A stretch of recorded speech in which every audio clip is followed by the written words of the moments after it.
Hello friends. आज फिर हम आए हैं अपने एक नए वीडियो के पास। क्लास 8 का मैथ लेके चैप्टर 3 है। चैप्टर का नाम है अंडरस्टैंडिंग क्वाड्रेटल्स।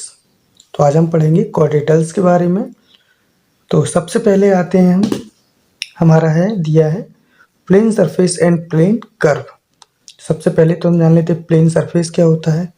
वो सरफेस जो हमारा बिल्कुल प्लेन हो, मतलब ऊबड़ खाबड़ ना हो, ठीक है, और बिल्कुल प्लेन हो, उसे कहेंगे प्लेन सरफेस। जैसे कि हमारा ये जो पेज है, पेपर है, ये हमारा क्या है, प्लेन सरफेस है। अब जानते हैं हम प्लेन कर्व के बारे में। तो प्लेन कर्व क्या होता है? When you join a number of points, जब हम कुछ पॉइंट्स को ऐड करें, ज्वाइन करें, विदाउट लिफ्टिंग अ पेन, बिना पेन को उठाए, फ्रॉम द पेपर, पेपर से, you get a plane curve. तो आपको क्या मिलेगा? एक प्लेन कर्व मिलेगा। जैसे कि हमने मान लो ये रख दिए पॉइंट यहाँ पे, एक ये रख दिया, एक ये रख दिया, एक ये, एक ये, एक ये। तो हमने इसको ऐसे मिला दिया, ऐसे मिला दिया, ऐसे मिला दिया, ऐसे मिला दिया, ये मिला दिया। इसको अगर हमने मिला दिया ऐसे करके बिना पेन को उठाए, तो ये हमारा क्या बन गया? प्लेन कर्व बन गया। या ऐसे बनाया, ऐसे बनाया, ऐसे बनाया, ऐसे बना दिया, तो ये हमारा क्या बन गया? प्लेन कर्व बन गया।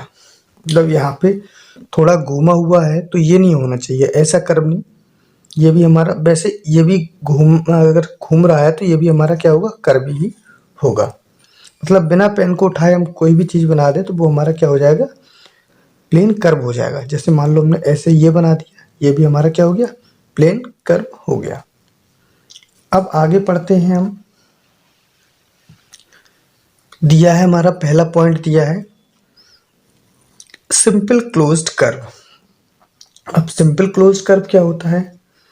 जहां पर कोई भी हिस्सा, जब हम कर्व बनाए तो उसका कोई भी हिस्सा ओवरलैप ना हो एक दूसरे पर, तो वो क्या हो जाता है? सिंपल क्लोज कर्व हो जाता है। क्लोज मतलब बंद हो वो कर्व, और सिंपल मतलब कोई भी हिस्सा ओवरलैप ना हो। जैसे कि हमने ये बनाया सर्किल, यहाँ से शुरू किया और ये यहाँ पे, मतलब कोई भी हिस्सा इसका एक दूसरे के ऊपर नहीं जा रहा, ओवरलैप नहीं हो रहा, तो ये क्या हो गया? सिंपल क्लोज कर्व हो गया। अब आगे पढ़ते हैं सेकंड वाले पर। A close curve that is not simple. एक क्लोज कर्व हो लेकिन वो क्या हो? सिंपल ना हो। तो ये कैसे बताएंगे हम? क्लोज हो मतलब बंद है, और सिंपल ना हो मतलब स्टार्टिंग का पॉइंट और एंडिंग का पॉइंट हमें पता ना चले। जैसे कि हमने बनाया, इस टाइप से बनाया हमने, ये बनाया ऐसे करके, एक ऐसा बना दिया, ऐसा, और ये बना दिया। तो हमें स्टार्टिंग का पॉइंट और एंडिंग का पॉइंट तो पता नहीं है। हम यहाँ से भी इसको बना सकते हैं ऐसे करके, ऐसे, यहाँ से भी इसको बना सकते हैं, यहाँ से भी इसको बना सकते हैं। तो स्टार्टिंग और एंडिंग का हमें इसमें पता नहीं है, लेकिन ये सिंपल भी नहीं है।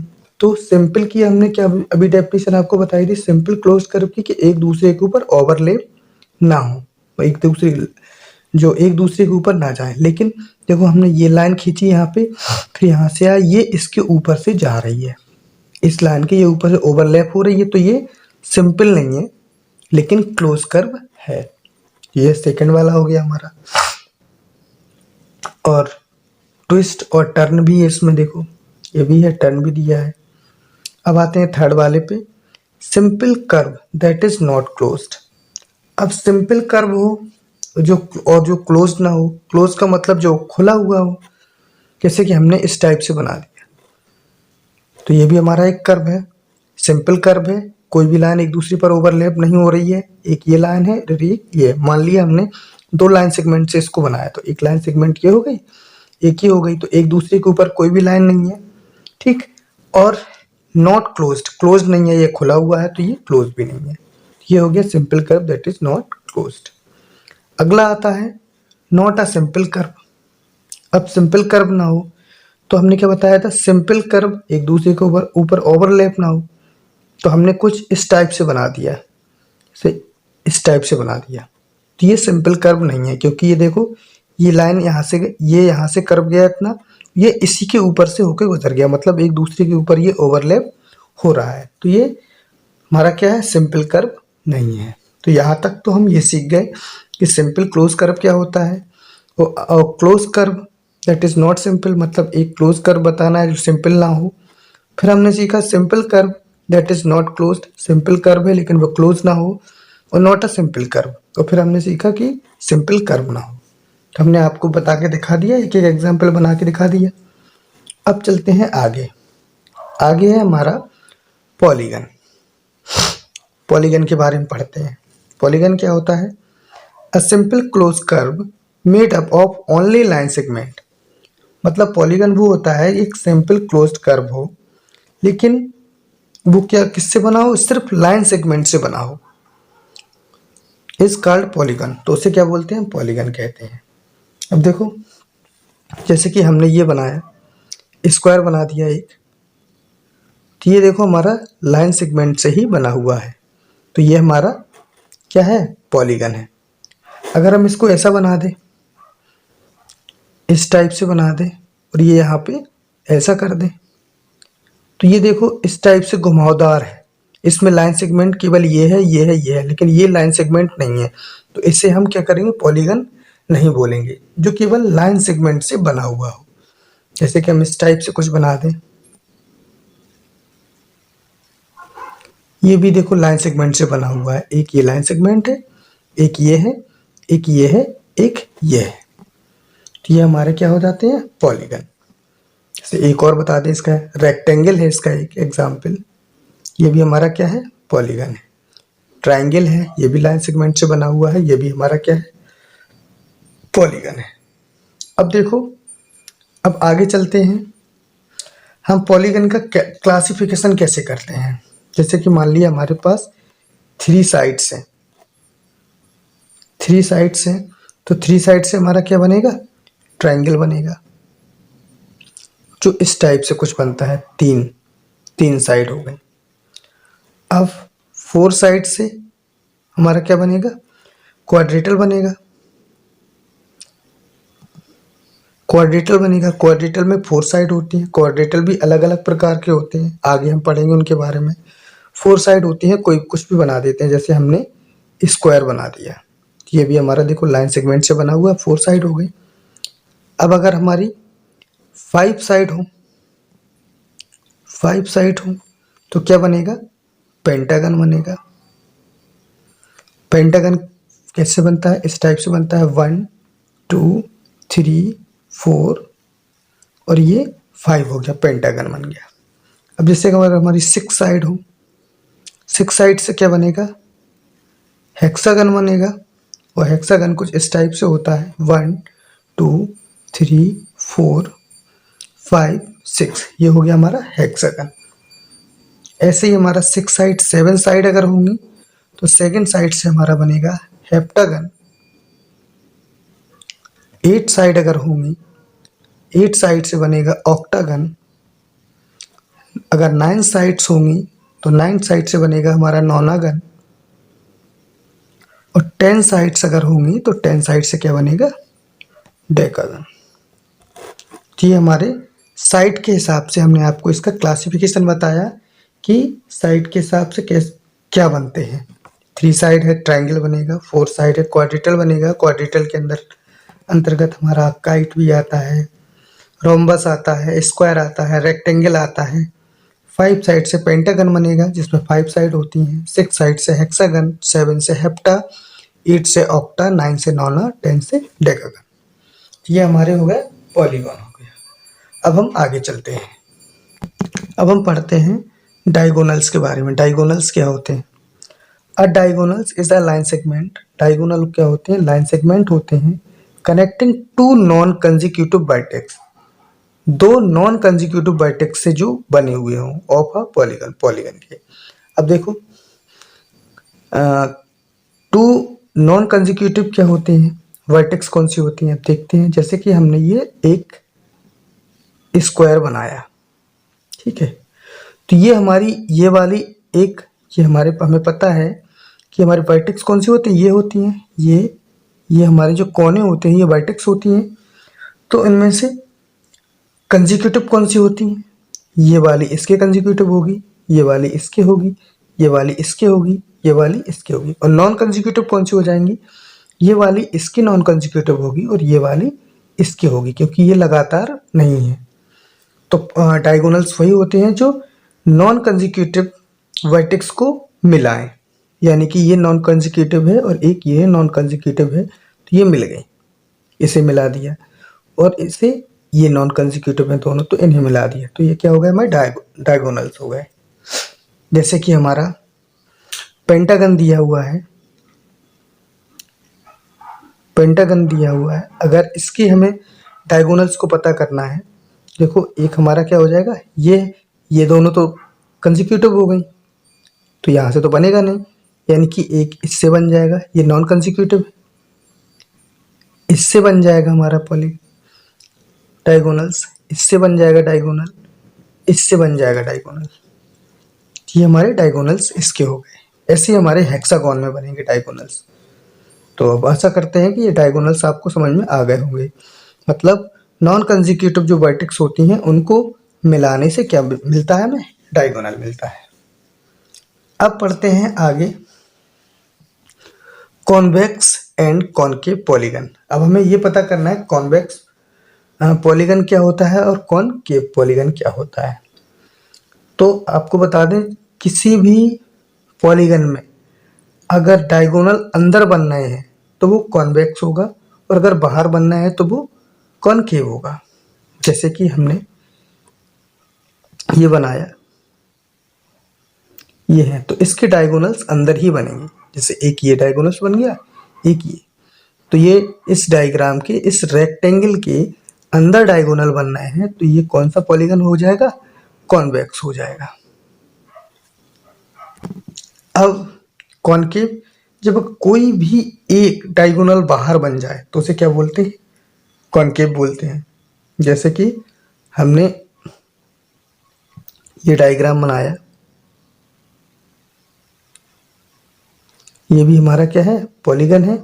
अब इसका डायगोनल एक यहाँ भी बन सकता है, ये अगर एक भी डायगोनल्स बाहर बन रहा है तो हमारा वो क्या हो जाएगा? कॉनकेव हो जाएगा, कॉनकेव पॉलीगन हो जाएगा, ये कॉन्वेक्स पॉलीगन हो जाएगा। मतलब डायगोनल्स अगर अंदर बनना है, सभी डायगोनल्स अंदर बनना है तो वो कॉन्वेक्स हो जाएगा, और अगर बाहर बनना है अगर एक भी डायगोनल तो वो क्या हो जाएगा? कॉनकेव पॉलीगन हो जाएगा। आगे चलते हैं, अब हम पढ़ते हैं रेगुलर पॉलीगन और इरेगुलर पॉलीगन के बारे में। तो रेगुलर पॉलीगन क्या होते हैं? जिसकी सभी साइड इक्वल हो। जैसे हमने स्क्वायर बनाया, तो हमें पता है स्क्वायर की सभी साइड इक्वल होती हैं। हमने मान लिया ये भी 2 सेंटीमीटर है, ये भी 2 सेंटीमीटर है, ये भी 2 सेंटीमीटर है, ये भी 2 सेंटीमीटर है, तो ये क्या हो गया? हमारा रेगुलर पॉलीगन हो गया। जैसे हमने हेक्सागोन बनाया, 1 2 3 4 5 6 साइड है, ये सभी हमने मान लिया 1 सेंटीमीटर की, 1 सेंटीमीटर की, ये भी 1 सेंटीमीटर की, ये भी 1 सेंटीमीटर की, ये भी 1 सेंटीमीटर की, ये 1 सेंटीमीटर की, ये भी 1 सेंटीमीटर की, यानी कि सभी साइड कैसी हैं? इक्वल है, तो वो क्या हो जाएगा? हमारा रेगुलर पॉलीगन हो जाएगा। अब इरेगुलर पॉलीगन की बात करते हैं।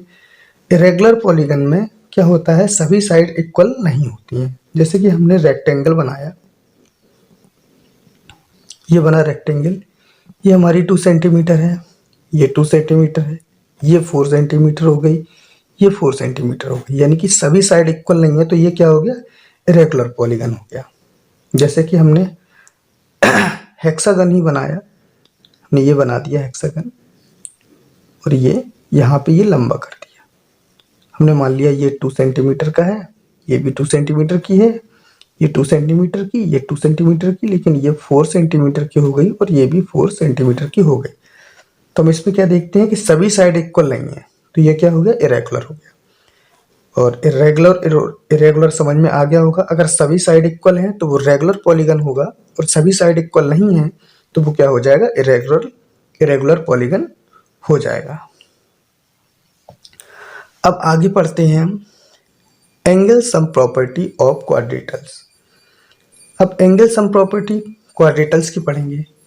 तो पिछली कक्षा में हमने क्लास 7th में और 6 में किसकी ट्रायंगल की एंगल सम प्रॉपर्टी पढ़ी थी।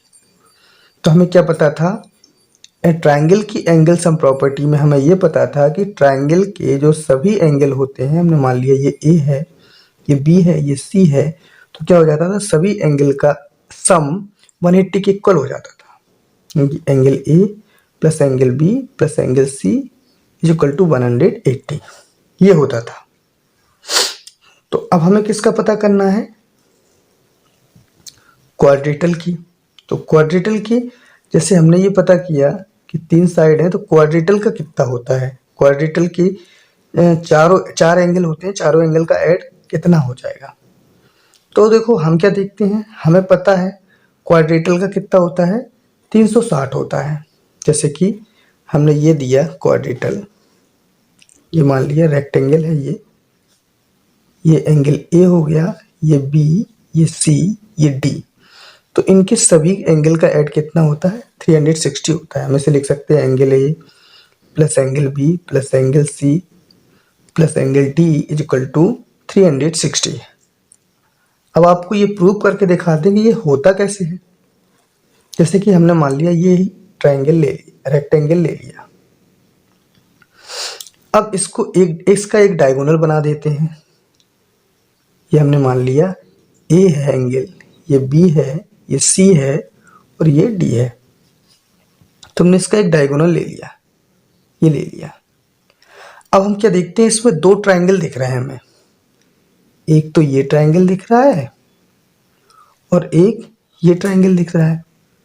अब जब एक ट्रायंगल का 180 होता है तो 2 ट्रायंगल का कितना हो जाएगा, 180 180 360 हो जाएगा। अब होगा कैसे, हमने मान लिया ये एंगल 1 है, ये वाला 2 है, इसे हमने 3 मान लिया, ये हमने 4 मान लिया, ये हमने 5 मान लिया और ये हमने 6 मान लिया। तो देखते हैं हम अब, तो पहले हम ये वाला ट्रायंगल ले रहे हैं, ये वाला, तो क्या हो जाएगा, एंगल 1 प्लस एंगल 4, ये वाला क्या था 5 था, angle 5 plus angle 6 is equal to 180। दूसरा ये वाला ट्रायंगल ले लिया हमने, तो क्या हो जाएगा, angle 2 plus angle 4 plus angle 3 is equal to 180। अब इन दोनों को हम जोड़ देंगे, दोनों ट्रायंगल एक ये ट्रायंगल हो गया कि ये इन दोनों ट्रायंगल को हम ऐड कर देंगे, तो क्या हो जाएगा, यहाँ से क्या बनेगा, angle A plus angle B plus angle C plus angle D.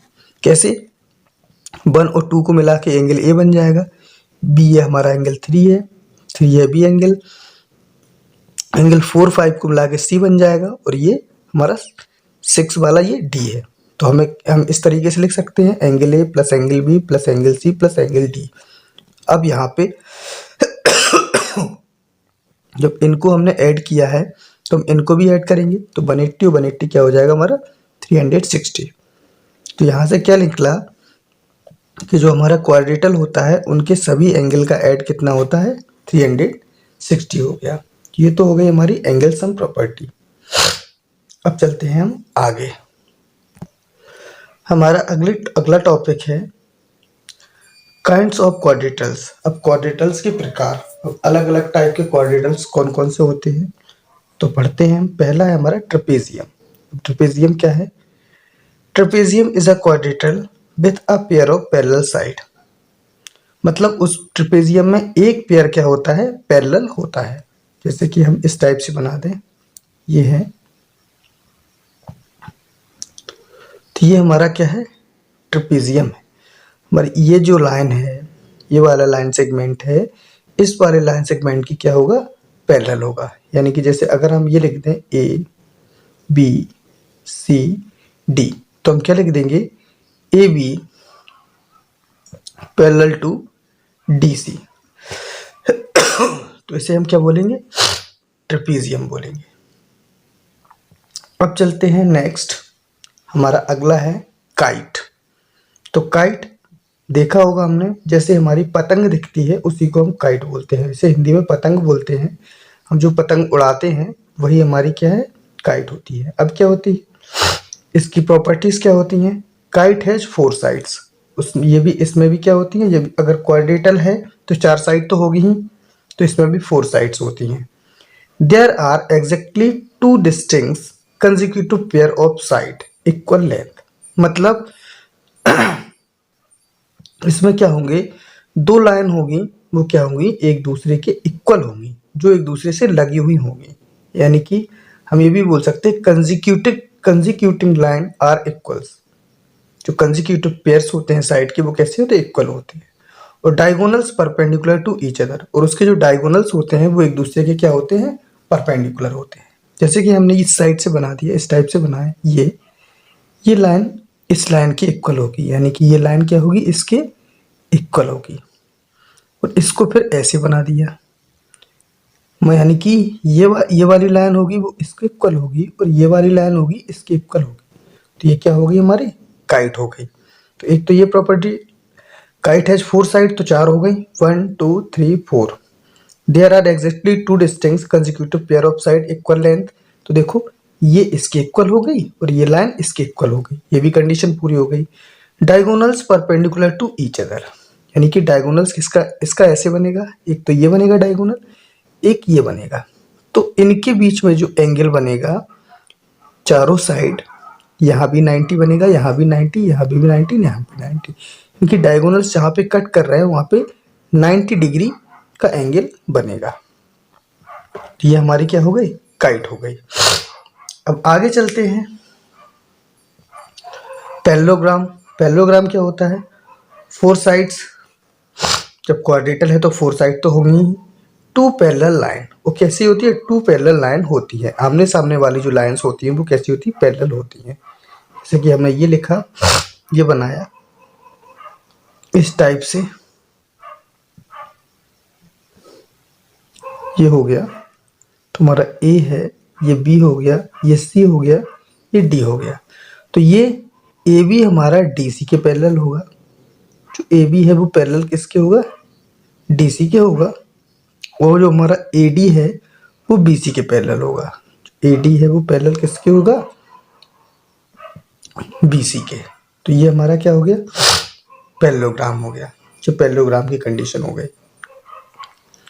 अब आगे हम पढ़ते हैं रोम्बस के बारे में। रोम्बस क्या है हमारा, रोम्बस की कंडीशन ये है, ऑल साइड आर इक्वल, सभी साइड कैसी होंगी, इक्वल होंगी। यानी कि ये दिया है हमारा, ये हमने बनाया, ये सभी साइड कैसी होंगी, इक्वल होंगी, पहली कंडीशन हो गई। अब क्या होगा, diagonals are perpendicular bisector of one another. ये जो डायगोनल्स हैं जो कैसे होंगे, परपेंडिकुलर बाइसेक्टर होंगे, यानी कि यहाँ पे 90 डिग्री का बनेगा, यहाँ पे भी 90 डिग्री का बनेगा, यहाँ पे भी 90 डिग्री का एंगल बनेगा, यहाँ पे भी 90 डिग्री का एंगल बनेगा। मतलब यहाँ पे एक दूसरे को बाइसेक्ट कर रहे हैं, एक दूसरे को काट रहे हैं, वहाँ पे 90 डिग्री का एंगल बनेगा। ये हमारा होता है रोम्बस। फिर से एक बार बताते हैं, रोम्बस की सभी साइड इक्वल होती हैं और डायगोनल्स जहाँ पे कट करते हैं वहाँ पे 90 डिग्री का एंगल बनता है। ये होती है रोम्बस की कंडीशन। अब चलते हैं हम आगे, अगला है हमारा रेक्टेंगल। अब rectangle, opposite lines are equal in length. Opposite lines होती हैं, जो अपोजिट लाइंस होती हैं वो कैसी होती हैं, इक्वल होती हैं। जैसे कि ये हमने रेक्टेंगल बनाया, ये वाली इसके इक्वल होगी और ये वाली इसके इक्वल होगी, पहली कंडीशन हो गई। Opposite line are equal, all angle are equal 90 degree, यानी कि सभी एंगल कितने बनेगा, 90 के। यानी कि ये वाला एंगल 90 का बनेगा, ये वाला 90 का, ये वाला 90 का और ये वाला 90 का। सभी एंगल, चारों एंगल कितने के बनेंगे, 90 एंगल 90 डिग्री के बनेंगे। और diagonals are equal in length, और डायगोनल्स कैसे होते हैं, इक्वल होते हैं। ये जो डायगोनल्स हैं इनकी लेंथ इक्वल होगी, यानी कि ये जो डायगोनल्स है ये और ये इक्वल लेंथ में होंगे। जैसे हमने मान लिया ए बी सी डी, तो पहला क्या है, अपोजिट साइड आर इक्वल, यानी कि A B is equal to DC के हो जाएगा और AD is equal to BC के हो जाएगा। तो ये हमारी अपोजिट लाइन इक्वल हो गई। All angle are equal 90 degree, यानी कि एंगल A हमारा 90 डिग्री का होगा, एंगल B भी 90 डिग्री का होगा, एंगल C भी 90 डिग्री का होगा और एंगल D भी 90 डिग्री का होगा। और diagonals are equal length, diagonals भी लेंथ में इक्वल होंगे। जैसे कि हमारा जो AC है डायगोनल वो इक्वल होगा किसके, BD के, BD के। तो ये हमारा क्या हो गया, रेक्टेंगल हो गया। अब ये रेक्टेंगल की बात कर ली हमने।